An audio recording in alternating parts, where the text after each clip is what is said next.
का अंधेरा और मिडिल ईस्ट के आसमान में चमकती हुई आग की लकीरें। दशकों तक जो जंग सिर्फ बंद कमरों, खुफिया एजेंसीज और कंप्यूटर स्क्रीन्स के पीछे लड़ी जा रही थी, आज वो दुनिया के सामने आ चुकी है।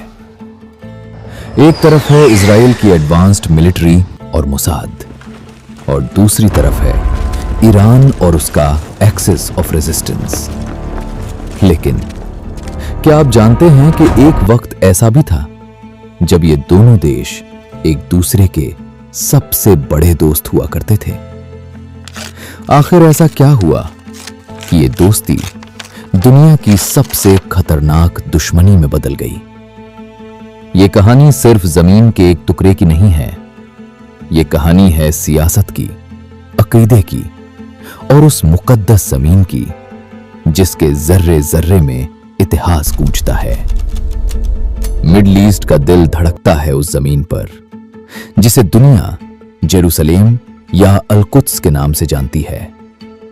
मुसलमानों के लिए यह जगह सिर्फ एक शहर नहीं है, यही मौजूद है मस्जिद अल-अक्सा, इस्लाम का पहला किबला, और वो मुकद्दस जगह जहां से पैगंबर मोहम्मद सल्लल्लाहु अलैहि वसल्लम ने मिराज का सफर तय किया था। कुरान की सूरह अल-इसरा में अल्लाह ताला फरमाता है, पाक है वो जात जो अपने बंदे को रातों रात मस्जिद हराम से मस्जिद अक्सा तक ले गई, जिसके माहौल को हमने बरकत दी है।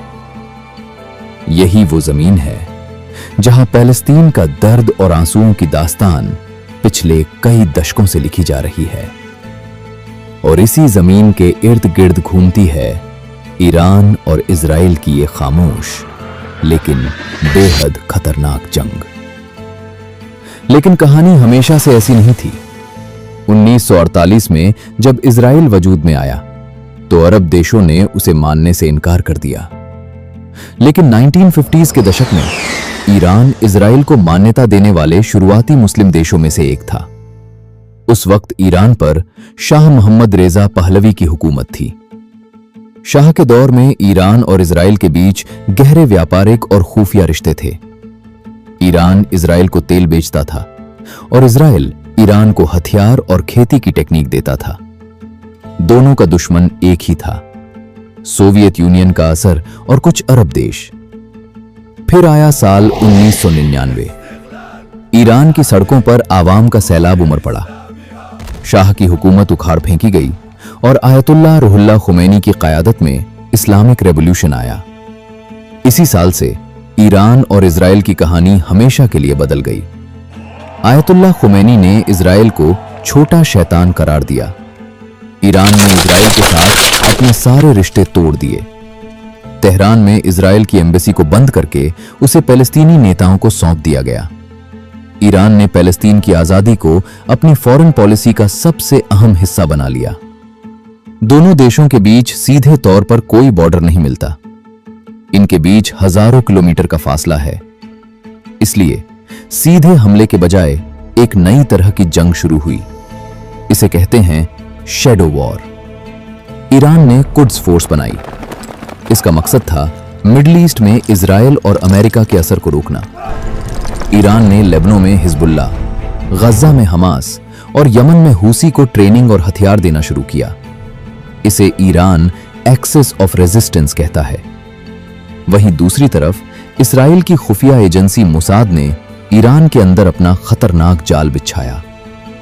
मोसाद का सबसे बड़ा टारगेट था ईरान का न्यूक्लियर प्रोग्राम। इस प्रोग्राम को रोकने के लिए इजराइल ने साइबर अटैक्स का सहारा लिया। 2010 में स्टक्सनेट नाम के कंप्यूटर वायरस ने ईरान के न्यूक्लियर सेंट्रीफ्यूजेस को तबाह कर दिया।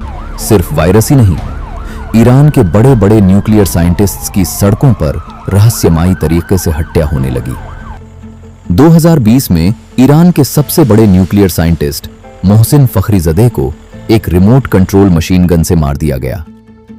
ईरान ने इसका सीधा इल्जाम इजराइल पर लगाया।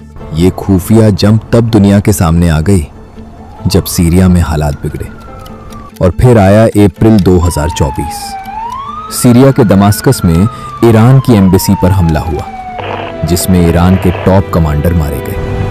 ईरान ने इसका बदला लेने की कसम खाई और फिर वो हुआ जो इतिहास में पहले कभी नहीं हुआ था।